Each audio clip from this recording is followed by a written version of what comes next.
Hi, everyone. Fall time here in Nebraska. Got the grandpa sweater on.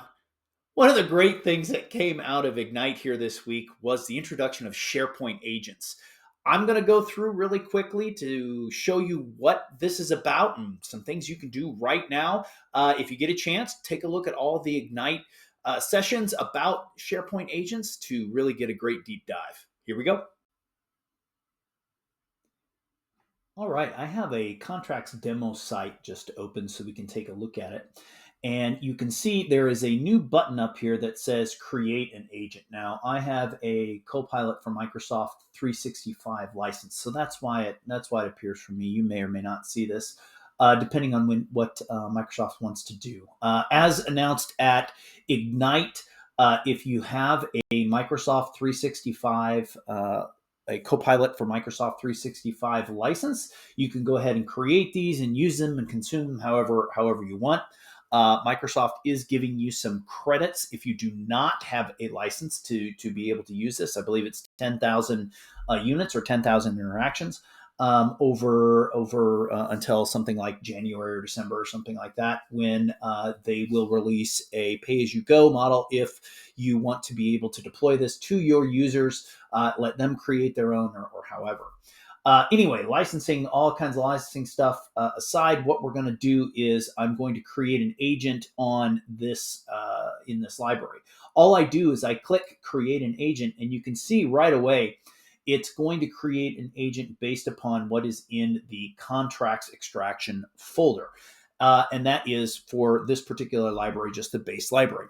What that means is it will create an agent and it'll be able to respond on all of the documents that are in this particular library. Now, what if you take a new document, drop it in here, it'll be able to index. Once that's indexed, it'll be able to reason over that as well.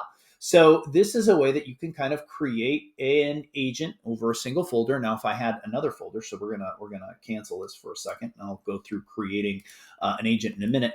But if I go new and I create folder, and this is going to be Copilot folder, create, and if I go in here and I create an agent, you can see here it levels it to the actual folder that I'm in. Okay, so this is important if you want to have if you want to limit these things. And that may be something that you do want to do because you don't want to have too much information in here as Microsoft or sorry, SharePoint only has the ability to look at what is in the index, and it only has the ability then to do the indexing of about 4.5 or so megabytes inside of the files themselves. So these are not chunked. So you're going to have to reason over the entire document. So that can create some problems if you have too many documents. It may not get all the information. Okay, so with that, we'll go ahead and we'll say, hey, I just want to limit these to these 3 particular documents. If I can go create an agent, and it's going to be just on those particular documents. So you can see it gets really granular in here. And what I can also do is, if I want a little bit more work on this, what I can do is I'll create an agent, and then if I want to do more with this particular agent, if I click edit, it's going to create me the agent it give me the design interface that I have within Copilot Studio. So I can do even more stuff. So I can say identity, I can check my sources, I can talk about its behaviors, the welcome message, I can talk about individual instructions for the agent, all kinds of stuff like that. And then I can get even more advanced by clicking advanced customization in Copilot Studio. This is going to open it up in Copilot Studio eventually, so that I can do more work on this. So that means I can create topics, I can add additional knowledge, that kind of stuff. So this kind of stuff, really, really exciting. So here are my starter prompts. This is this stuff here. I can put so stuff like here is that right now it's going to do it in a formal tone. So we can go ahead and test this, and I can ask about who has an acting service agreement. And this is going, hopefully this will go and take a look at that in my documents. It's going to say that ICO, yeah, so here it is with ICO Meyer. There it is. Great. Okay, so now let's go ahead and see what changes when I change the instructions. So it says reply on a formal tone. I want to reply in the voice of a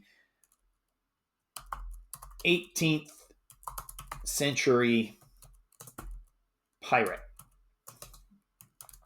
Okay, century. There we go, pirate. Okay, so that's what I want. So let's go ahead and I'm gonna test this now, and we're gonna ask. Let's ask just this same question. So he has an acting service agreement, and go. So now it should take a look at this instruction and reply like an 18th century pirate. See, ahoy matey, the acting service. So you can mess with the tone and anything you want inside of this particular area. So really cool stuff. All I do is click save, and this is going to save this particular Copilot to this SharePoint document library. Now, what you can see here is this created as a file, which means that I can do all of the document stuff that I can do in SharePoint regularly. I can share it out. I can send it somewhere. I can do all this stuff with this particular thing. It also means that if I am using SharePoint Advanced Management, I'm able to close this down to individual people. So I can limit who gets shared with. So super cool stuff. Really exciting that anybody can do this inside of SharePoint. This is something that we've been waiting for quite a while, because it means that we can get into Copilot Studio quicker and democratize this stuff and make these really small targeted Copilots for our individual documents. All right, until next time, cool stuff on the way.